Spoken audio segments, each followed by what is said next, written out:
Hey, welcome back again, viewers and subscribers.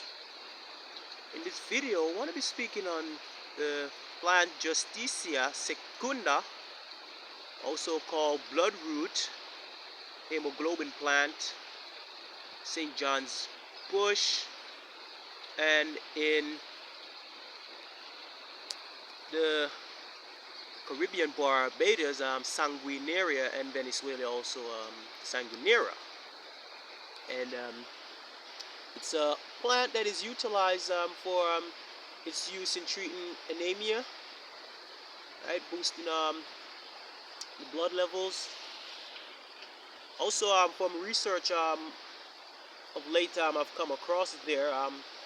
Also, as a medicinal use in treating sickle cell disease, transforming sickle shaped cells to normal shapes cells, which is I found quite fascinating. I've even told one person who suffers from sickle cell disease, and believe it or not, she said actually had this plant in her yard, but her brother had cut it down.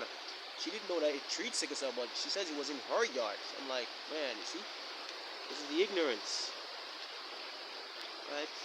But there's traditional use of Barbadians, right?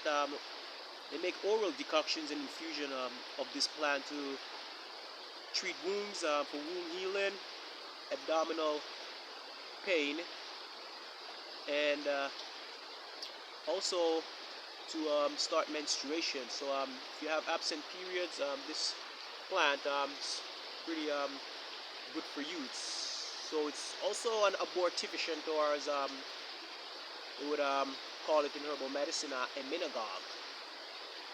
Right? So when we start uterine contractions, so not recommended for persons who are pregnant.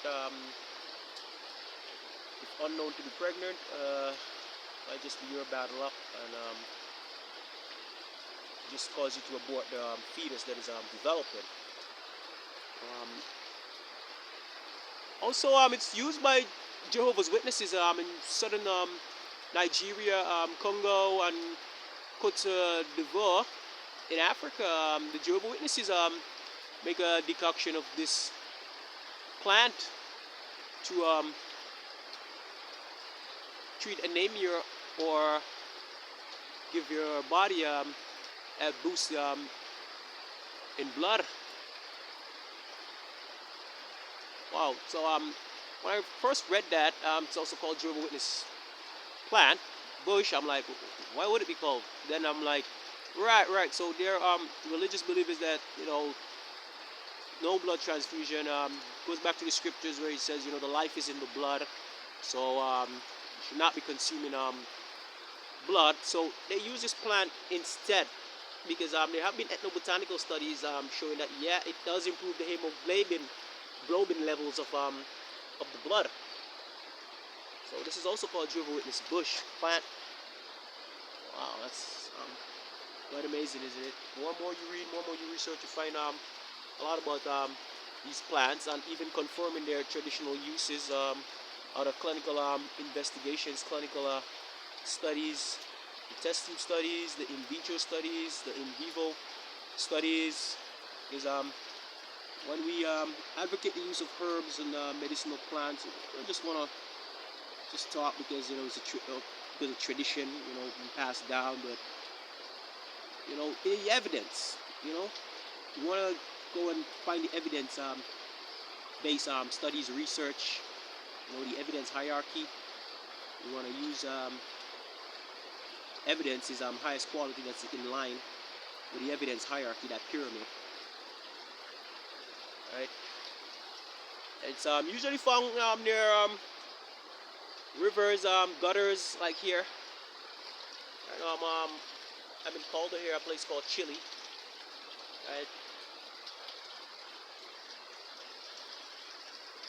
So, here it is, right by the river there. You hear the river in the background there. See it there? Right.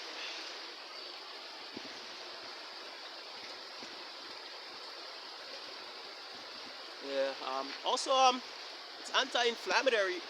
Also, there are studies done on it. Shows it's anti-inflammatory, used to treat inflammation. All right. Also, antiseptic, has antiseptic use. All right. Antiseptic uses, even treating diabetes. You have quite a myriad of uses, but most importantly is used to treat anemia, right?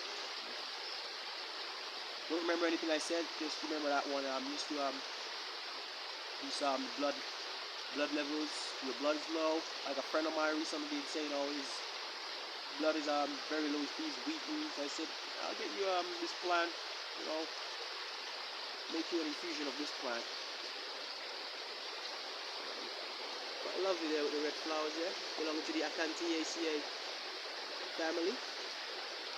Justicia, secunda. Right, so it's just one video on this plant, and I'll be doing a few more videos speaking on the study that shows that it can be used to treat sickle cell disease. Right, so with that said, thanks again for watching.